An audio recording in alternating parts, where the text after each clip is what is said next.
Ladies and gentlemen, welcome to a pre-game edition of the Lashing Out Podcast on the Nittany Sports Now Network. I'm Kevin. Jarrod is continuing his paternity leave. Going to give him some space, make sure he can take care of his new family. So, joining us is Austin Bechtold, producer of the Joe and Pomp or the Pomp and Joe show on 93.7 The Fan in Pittsburgh. Also, a contributing writer for Nittany Sports Now Network. Austin, welcome to the show. Yeah, great to be with you, Kevin. It's hard to fill the shoes of Jarrod. It's very hard to fill his shoes. So I will do my best to be able to step in them for a day. Yeah, hopefully he doesn't have anything in his shoes from his newborn son. So Ideally not. ideally not. So Oregon was last week, heartbreaking loss in the whiteout. Kind of ups and downs, topsy turvies, a little bit of everything that we've seen, and now you go from this massive emotional game, massive environment, and now you got to sit on a plane for 6 hours, go clean across the country, 3 time zones. Luckily, it's a 3:30 game on CBS, so not really too much with the body clock there. There's no 10 p.m. start for the East Coast time where that could get a little tricky, but you do have to sit on a plane for 6.5 hours. You're not going to be able to stretch your legs.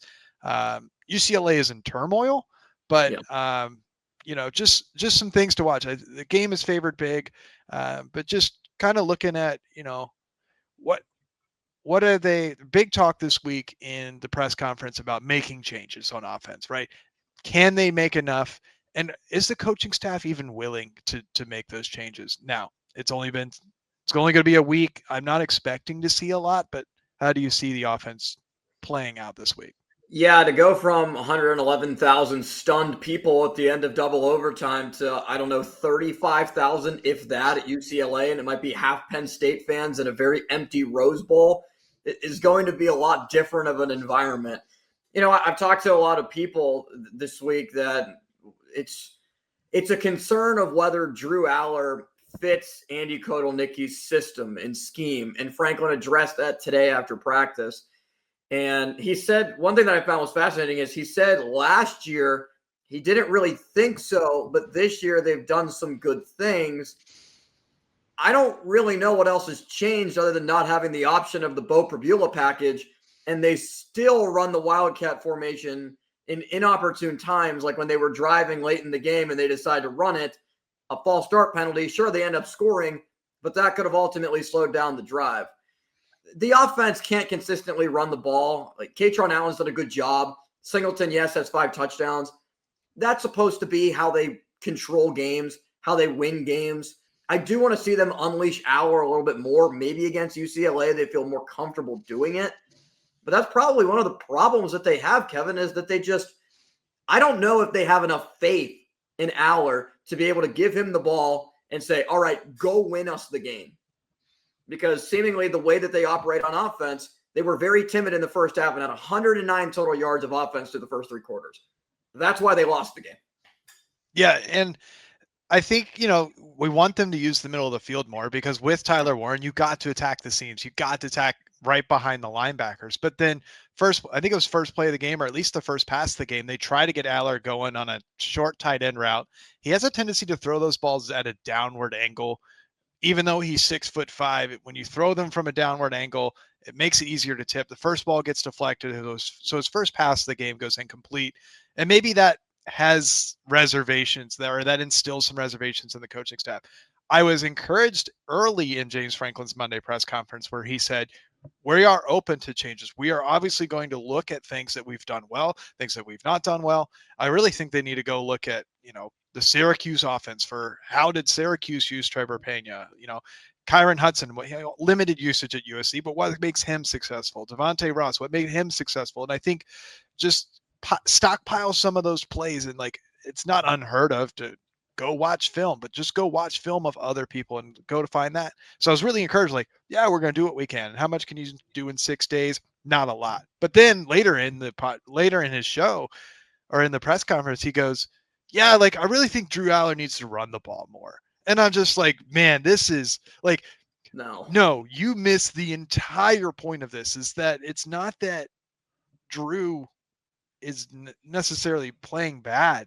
It's that the offense doesn't fit him, and he's a pro-style quarter, pocket passer, needs to throw rhythm, West Coast offense, fast passes, use the middle of the field. All of this stuff running him more is not the issue. He's not a read option guy because Franklin's like, yeah, let's use the read option, attack the weak side of the defense, make it so they can't flow to the run game. How about you just hit the hole hard, run downhill, and you don't have to worry about the defense flowing to the side of the run because Nick Singleton's already broken through the left tackle and the weak side linebacker can't get to him because he didn't have time to flow, because we didn't wait for 2 seconds holding the ball in his gut for the defense to get to where he's going to go. If I had $1 for every time Drew Aller threw the ball behind a tight end or there was miscommunication with Kyron Hudson, I'd be a lot closer to being able to pay what I paid for my whiteout ticket. So, look, sure, we can talk about the scheme, and there are schematic issues, but we also can't just give Drew Aller a pass, especially in these big games. I was at the Big Ten Championship. I was at the Orange Bowl. I was at the whiteout. A constant thing that I saw that was a one-time occurrence that has now become more of a trend and a pattern is Drew Aller in big moments doesn't make the biggest plays. The pick in the Oregon game, throwing a deep ball downfield that gets intercepted. We all know about the Notre Dame interception when he was just trying to dirt the ball. The scheme did not have Drew Aller throw an interception on the final play of the Oregon game of the whiteout. Hell of a play from the linebacker, though. Hell of a play for the linebacker. It was. Like, you have to give him credit for that. But for a third-year starting quarterback, you're still throwing into bad coverage, and the ball was going to be behind Luke Reynolds anyway. So Aller has to play better. He's 0-6 against top 6 opponents in the AP poll. For a quarterback who I was so high on that basically, sold all my rights to believing that Drew Aller was going to be the new Steelers starting quarterback next year and hedged all my bets for that, there are significant concerns and significant worries because you thought another year with Kotelnicki he'd develop all the pieces that they brought in, all the wide receivers. Kyron Hudson was on a milk carton that week. Put up posters around Beaver Stadium. Could you see him? They just kept having so much miscommunication, whether it was a rollout left, rollout right. And don't get me started on the Liam Clifford go ball that they tried. Remember that comeback route that they had on the far side of the field to Liam Clifford that was specifically just designed for him? No one else was in the pattern on that side. There are some schematic problems, but there's also players just need to go out there and ball out. And it doesn't happen in these big enough games. And I don't know how you change that. Yeah, and a lot of the stuff is like you just need consistent offensive line play because if, he's got guys falling at his ankles. I think the interception overtime was off his back foot. The pass behind Luke Reynolds, that's off his back foot. So, like, he's just not having time to set his feet, or maybe he's getting anxious. Maybe he's just trying to be that half second quicker. Like, to me, it needs to be like 7-on-7 for him. And also, like, he needs to be in rhythm. Like you can't have him sit back there for 3 seconds, 5 seconds and just wait for something to develop. Like, you're a Steelers fan, obviously, from your background. But like the quick pass Aaron Rodgers had in Dublin this weekend, I think I said it went to Jonnu Smith. I corrected that earlier today. I already forgot, but like one step drop, like a 3 or 4 yard hitch route, and it goes for 8. Like, just a quick little completion like that. They've tried that on swing passes, but like, I don't think quick passes on swing passes are what you need because it just involves so much touch, so much precision, so much accuracy. Just throw it to a spot. And like, if a guy's like running a banana route or something, like you just don't know how curved the banana is going to be out to the flat. I think it's a little bit tough throw, but yeah, offensive line has to get better. Drew definitely has to be better. He's got one of the best arms in college football. He's got to go show it. He's got to be accurate. And, he's got to get back to that 65-70% completion rate. His completion rate's been trending down since the middle of last season. Scheme can be better. Drew can be better. The whole offense can be better. So don't want to harp on that too much. This is UCLA. Lesser opponent. Hopefully they can, draw up some nice X's and O's.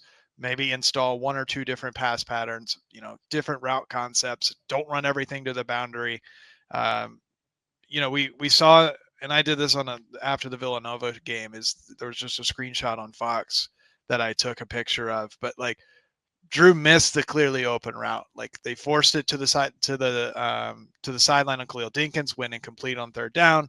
He had Hudson or Ross like on a post pattern, completely fooled the defense. And if Hudson or Ross made the route a little bit more vertical, like it's a 45, 50 yards, 6 points all day long. Instead it was 3rd and 8 or whatever, it goes for an incompletion that, the drive stalls out. So a lot of room for improvement. I think they can get a lot of improvement with UCLA coming up this weekend. just the flight across the pond or across the country to the other side is a little bit concerning for me.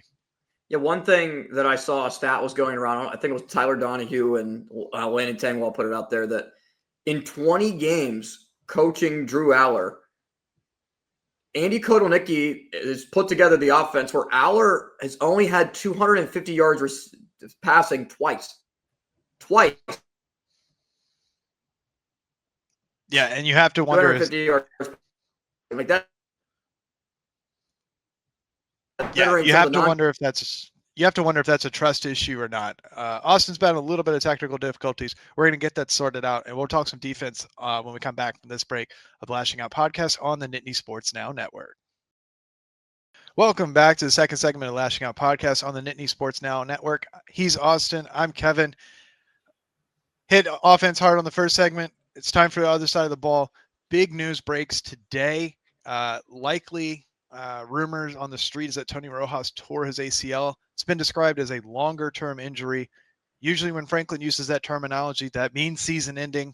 Word on the street, again, like I said, rumors are it's an ACL tear from yesterday afternoon at practice. But Tony Rojas will not be available this weekend, and it does not sound like he'll be available for quite some time. Massive piece of the defense. His battled injuries throughout his career at Penn State, but man, he was having an excellent 2025 season so far.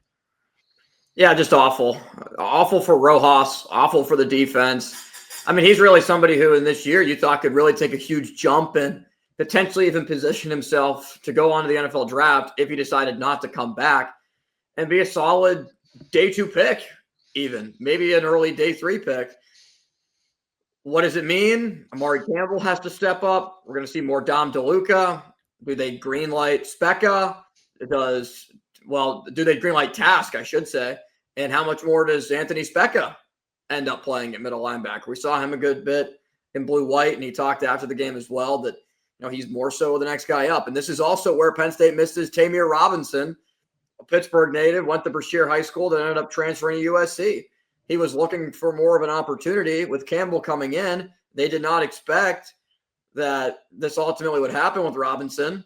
This would have been him likely as the next guy up starting in Rojas's place.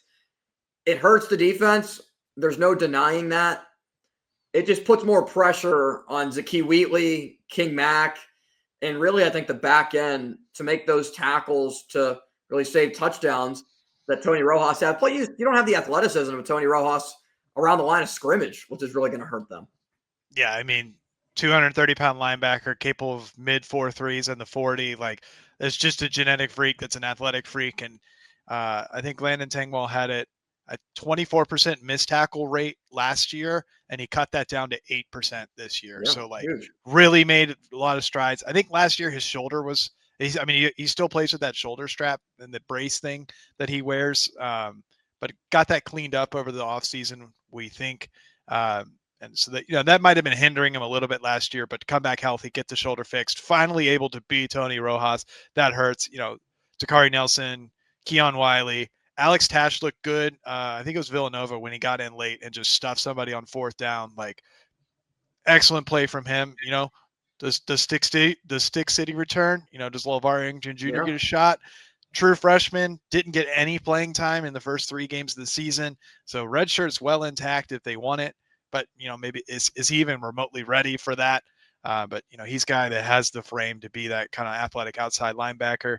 But the flexibility of Jim Knowles' defense is they can run 4-2-5. So the nickel back comes more into play. So maybe we don't see a 3 linebacker set anymore just because they kind of lose some of that depth. Whereas like Antoine Belgrave-Shorter didn't get a snap against Oregon. King Mack and Zakee Wheatley played every snap on defense at safety. So guys are rested. Maybe they haven't seen what they want, but massive scheme change looming for the defense. Especially with the defensive line too. Like there were some questions that were answered, I think, a little bit in the Oregon game, but there's still some that remains. Like, who's the main guy that you want against right next to Durant? Chaz Coleman played a lot fewer snaps than I expected that he would.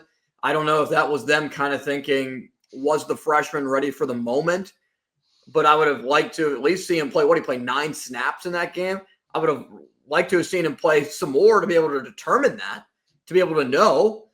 you're going to need him to play against Ohio State. When Indiana comes to town, you need somebody to help take away the pressure that is on Denai Dennis Sutton, the double teams on him that he's facing. Sure, Zariah Fisher can do it a little bit, but more helps, especially when Dennis Sutton's being held every other play. Yeah, and, Chaz Coleman, 9 snaps, but still had the forced fumble that got overturned, but still made an impact play. So, I think more to come from there. They didn't play. I think they rotated a lot on defensive line. I think the stat was, somebody asked it in the press conference, like nobody had more than like 20, 24 snaps on the D line versus there's 82 plays from Oregon. Denai's getting held. You need help on the other side because that other side is going to have to be that much more productive, because if 2 are going that side, you've got 3 for 3 on the other side. So somebody needs to be able to step up, win big. Obviously, Zane Durant hasn't been as dominant this year. He's not been splitting through the center and the guard like we saw last year, but he can play better. Alonzo Ford, he's made a couple impact plays, but was really quiet against Oregon. So a lot of room for improvement. Not that the defense is playing bad by any stretch of the imagination, but there just wasn't any splash. And Oregon's offensive line, I think, was their biggest improvement from last year, and I think they showed that. But defensive line, there's 4 games of the season. There's 8 left in the regular season. Plenty of room for improvement for everybody else, and plenty of time to get those corrected. On to UCLA. That program's a dumpster fire right now. We covered it earlier in the season. Not to be, just calling it like it is. Deshaun Foster got fired after week 3. Team started 0-3, losses to New Mexico. Just trounced Rose Bowl with like 600 people in it when they lost that game. Bad look for them. So he goes out. Their defensive coordinator Malo, mutual parting of ways about a week or 2 later. And then today, Tino Sinceri gets fired as the offensive coordinator. The tight ends coach is getting promoted to OC, but then they're hiring Noel Mazzone from the Jim Mora Jr. era. 8 years ago, the Jim Mora era ended at UCLA. He's coming back as an analyst to call the offense. And on the defensive side of the ball, Kevin Coyle from Syracuse as an analyst, worked at Syracuse early in the season and is now calling defensive plays on their side. So we have no idea what it's going to look like. Offensive side, defensive side. There's 1 game of tape with the defense as it is. Offense is going to be who knows what. They still got Nico Amalivia at quarterback. Who knows what it's going to be. This should be 60-0. Ideally. That is what it should be.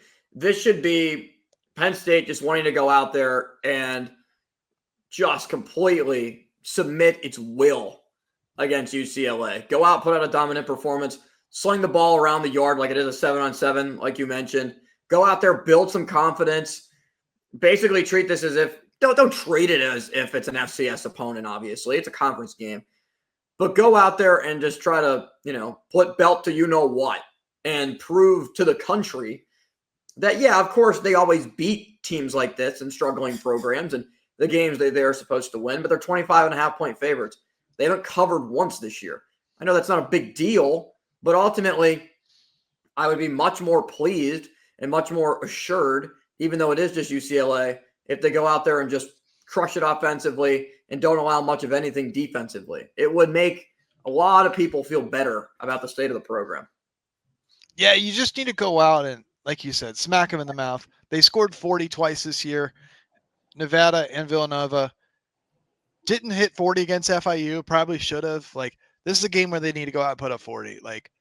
6 touchdowns on the board. I don't want to see field goals. Finish on 3rd down. Be successful on 1st down so it's easier to finish on 3rd down. If you're on the 35-yard line, we're not punting. It's 4th and 2 on the 35. Don't punt. Go for it. What do you have to lose? Because don't get me started on the punting at the 36-yard line when Ryan Barker made a 49-yarder earlier in the game. I don't care that it would have been his career long at 53. You give the kid an opportunity. It's a huge game. Be aggressive. Risk it for once. Oregon was 5 of 7 on 4th down. Yeah. Irritating. And Barker made a big adjustment. Early in the season, he's got 2 50-yard field goals, or very long. One was over 50. I think one was 48, 49. He had a very low trajectory. Both of those got blocked. Yeah. The Oregon game, that ball flight, certainly on TV, he got that ball up in the air and he hit that net pretty damn high. Like that would have been good from longer than where he made it from. And it's a guy that doesn't necessarily have a strong leg, but I think he went to I think he went to school on how to get more air under his ball. And I think that leg is a little bit more capable than it was even a couple weeks ago. It's certainly more capable than it was last week. So didn't think we'd be deep diving on special teams today, but here we are. Ryan Barker, very good at what he does. Yeah, so like we said, Penn State 25.5-point favorites. We'll pick that in the next segment, and we'll also talk about some questionable decisions Vegas is making around the country. So we'll catch you on the third segment of Lashing Out Podcast on the Nittany Sports Now Network. Welcome back to the third and final segment of Lashing Out Podcast on the Nittany Sports Now Network. He's Austin, subbing in for Jarrod. I'm Kevin. Austin, Penn State 25.5-point favorites in sunny LA against UCLA, 3:30 CBS kick. Do you see any trouble with the Nittany Lions getting it done on Saturday? Well, I'm an idiot, Kevin, because I predicted them to cover in all 4 games, and they have not done so yet. So I'm glad I didn't put any actual money on it.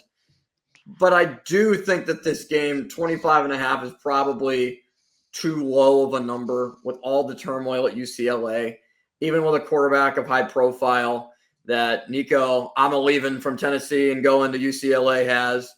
I think ultimately they go out there and put up probably a 42-6, 42-10 type of final score, and they ultimately do win. Yeah, struggled last week against Northwestern, only put up 14 on the road in Chicago in the lacrosse stadium on the lake. Beautiful stadium. Sucks that they're going to leave it. Much better stadium that they're going to, but the scenery will definitely be a downgrade. 14 points against Northwestern. That's not a very good offense. The turmoil's there, offensive coordinator. I really hope that Penn State comes out with something to prove. I think there's going to be a lot of emphasis on the offense. If it gets started early, there's not a 3 and out within the first 2 or 3 drives. They get points on the board in the first 2 or 3 drives. They get 2 scores in the first 3 drives, something like that. I feel like it has a tendency to go away. There might be a little bit of a panic if they go 2 or 3 drives and there's not a score. And then, you start gripping the ball a little bit tighter. An offensive line is just not so sure in their blocks. Not saying it's going to happen. I think they win. Covering it, I think they're going to come out and smack them in the mouth. They have so much to prove that I actually do think that they will cover like you do. All right. Next game we have, just because we teased Vegas being a little bit weird. Iowa State, number 14th ranked team in the country, is traveling to Cincinnati. Cincinnati is unranked, 1 loss, undefeated in Big 12 play. Throws me off that Cincinnati's in the Big 12. That's later's problem. Cincinnati is, though, a 1.5-point favorite at home. Wow. Iowa State can't even get a favor as the 14th ranked team in the country. Strange. Yeah, so I don't know which way that game is going to go. I feel like Iowa State's just getting disrespected. I don't see them losing, but that's just a number that I was scrolling through the games this week, and it just stood out to me how is 14 not favored over unranked? Granted, it's on the road. Noon game in Cincy, so 11 o'clock body time for Iowa, but for Iowa State, I'm thinking of Iowans. Iowans are used to playing at 11 o'clock. Iowa always gets noon games. The Midwest always gets noon games, so they're playing 11 o'clock body time. I really don't see that being an issue. I think Iowa State covers it easy, or wins easy, but just a weird spread for me. Yeah, Rocco Beck, their quarterback, has had a really good year. Junior, 1,100 yards, 7 touchdowns, top 25 in total QBR. I think ultimately you could probably see him taking over this game and beating Cincinnati pretty thoroughly. I would imagine they're going to win by a touchdown, maybe even 2 scores. Yeah. All right. Next game we got number 16 Vanderbilt is traveling to number 10 Alabama into Tuscaloosa. Alabama had that loss early to Florida State. We don't really know how good Florida State is, given that they lost to UVA last week on the road, Friday night game. A little bit of a weird schedule there. But Alabama fresh off a win against Georgia last week. But again, we really don't know how good Georgia is. Alabama's a 10.5-point favorite. Vanderbilt's going to come in with a lot to prove. I don't want to go as far as saying Alabama loses, but 10.5 points seems a lot to me. Like, I feel like it's going to be a final possession game. Yeah, that is a lot of points. And I think a Diego Pavia, like how good is Pavia going to play in this game? Really, really solid quarterback for Vanderbilt. Ultimately, if he does perform to the best of his ability, they could win the game. Like Vanderbilt could actually win this game, and it would not entirely surprise me. But I do think Alabama does ultimately pull away because it's at home. Yeah. And I do think they cover. I am rooting for Vanderbilt. I just don't think that they're going to get it done. All right, number 24. So we mentioned them earlier. Number 24, UVA, another puzzling spread, travels to Louisville. Louisville is a 6.5 point favorites. That's a 3:30 kick. A lot of 3:30 game windows. I think the 3:30 time slot this week is going to be spectacular. But UVA fresh off it, I think they've got a baller at quarterback. Louisville off that massive comeback win against Pitt. Love to see it. That's just a puzzling spread for me. Yeah, that is puzzling. It's as puzzling as why my video feed continues to cut out and you can't see me so that I look like I'm frozen on the screen. Just like that. So I think ultimately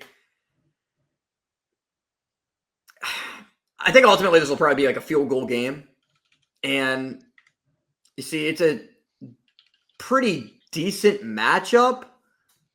But I feel ultimately that you were referring to earlier, Vegas is picking some really odd spreads.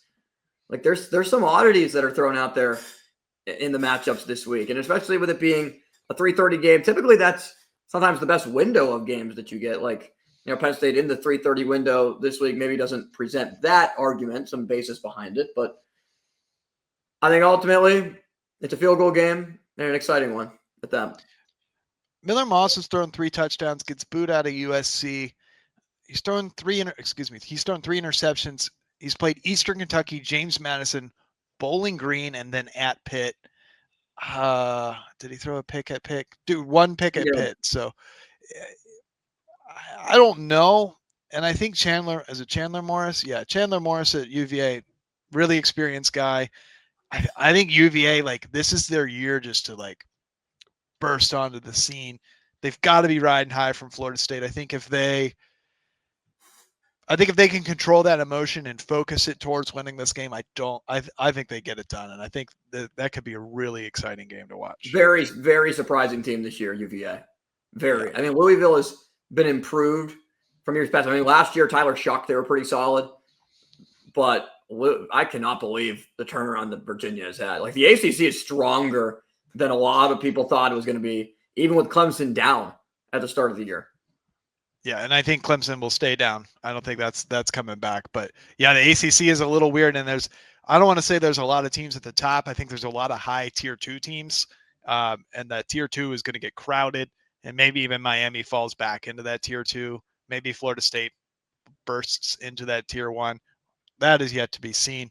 We'll talk more about that later. But before we get to that, Washington, unranked off of their loss to Ohio State last week, has to fly clean across the country to College Park, Maryland. Malik Washington is the true freshman quarterback for Maryland. I think he's looked great at times, which is a lot for me to praise Maryland football. Damond Williams for Washington leaves a lot to be desired. It's not that he's bad, but I just don't think he's consistent enough to be a good college quarterback. I feel like Malik Washington is already a better college quarterback than Damond Williams is. Washington is favored by 6.5, which I think is really disrespectful to the season Maryland is trying to put together. Yeah, I just don't know how seriously I take Maryland right now. Like I do, solid start, but at the same time, there's the video. There we go. At the same time, Washington, they didn't win, but I do think that they played better than I expected in the Ohio State game. I gave some respect to Washington from that and the fight that they put up. And ultimately, not that close of a finish. But I do think that they come out and will win this game against Maryland. And Washington is starting to become a little bit more on the rise compared to what we saw last year in the whiteout game. Yeah, just a lot of factors at play. Ohio State was traveling across, so they're a little bit sleepy for their game against Washington, and now Washington has to travel clean back across those 3 time zones. So that's kind of just what's off-putting to me. 6.5 is massive for what Maryland has looked like so far this year. And then the 7:30 p.m. kick on ABC. Number 3 Miami travels to Doak Campbell, takes on Florida State, number 18 team in the country. Florida State reeling after that heartbreaking loss to UVA. Still don't know the status of the wide receiver. Got trampled at the end of OT in UVA. Excellent storming of the field, but Miami's a 4.5 point favorite. That seems right. Miami's offense looked stellar to start the season. Kind of looks like it's faltering a little bit. Carson Beck is kind of coming back to who we thought he was. I don't know where to go with that.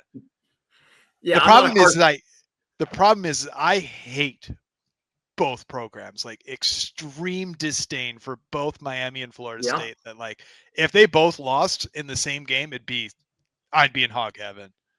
See, I'm not a Carson Beck believer. I really never have been. Like, I don't think he's a good NFL prospect, but he is a pretty solid college quarterback that you can build a program around. Like, he's run that system pretty well. Like, I think the way that Miami has been able to beat Florida, who sure is down, beat Notre Dame, sure it was at home. Miami, we keep saying, is the U back? They are. Like, Miami has actually looked very solid this year. I do think that they beat Florida State. It's a 1-score game. It's a touchdown game, but Miami does pull ahead. And, I mean, look, if Miami wins this game, do you put them ahead of Ohio State or Oregon? I don't know if you can, but they're definitely deserving of being in the top 3. Yeah, I think I'm gonna contradict. I think I'm gonna go against you. I want to see Florida State win. Castellanos is a baller. They've got to be able to bounce back, and I just want to root for chaos in the ACC. They don't have the divisions. Not everybody plays each other, and if you start getting a lot of teams with 1 and 2 losses, and then we're down to like the 8th rule of the tiebreak in the ACC to determine the conference champion, that could be fun to see. And also, like, they're going to have a lot to prove. I think Doak Campbell's going to be rocking. They're going to have the Tomahawk chant going. Like, that's going to be exciting to watch. And for me to pick Florida State, that takes a lot of guts for me. So, I think we'll differ there. So I think it takes a lot of guts for me and going out on a limb to say that Miami is going to win at Florida State. That's true. And I think I'm also scarred from Miami of last year where like Cam Ward is able to throw for like 800 yards at home. And then he goes into Syracuse and looks like, just like a little puppy. Like, not that he didn't throw for a lot of yards at Syracuse, but like Syracuse kind of took it to him. And they had a couple games like that last year where it's like Miami looks great against terrible opponents. And then when they go face big opponents, it's like, oh, brother. Kind of sounds like the team that we cover. A little bit. So, any parting shots? Anything you want to get off your chest? When are they ever going to win a big game, Kevin? Like, when are we going to have the day that Penn State has the moment in the sun? That might be the only thing that I can think of right now. Like, when's it coming? I don't know. I was really hoping you were going somewhere else with that, and I'm going to take you there just to rub it in. Why the hell is Ben Cherington going to be the GM of the Pittsburgh Pirates next year? I don't know, man. It's not what I would have done. It's not what about 95% of the city probably would have done. I'm excited. I don't get it. I don't know.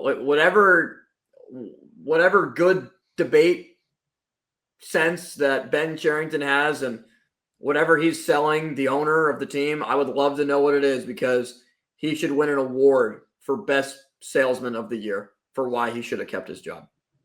I don't know. I don't understand it. When you win 5 fewer games than you did a year ago, your offense is historically one of the worst in the history of the organization, but especially in the last 25 years. And you have a generational pitcher that might be the greatest pitcher of all time already, and you win 71 games. I don't know how it is plausible that everyone comes back. And then you fire the pitching coach. I don't. Of all people. Yeah. I don't. I, I lo- don't get I it. love my favorite stat is that, Paul Skeens in all of his starts, if he just had 4 runs per game in each of his starts, he would have lost like 2 of his starts in his entire career through 2 seasons, which is just mind-boggling to me. I was excited to see Don Kelly back, but the fact that the Don Kelly announcement came before any sort of GM announcement came, that just solidified it, and that like ruined my whole buzz that Don Kelly was coming back. And then later in the day yesterday, we get that Ben Cherington was going to come back. So tough scene. The baseball playoffs have been cool. It's only night 2 so far, but a lot of fun stuff. More fun stuff to come on Saturday in the college football season. Penn State's going to go to UCLA, hopefully open a can on them, and hopefully that offense looks damn good on Saturday from the Rose Bowl. For Austin Bechtold, this has been Kevin Quigley on the Lashing Out Podcast on the Nittany Sports Now Network.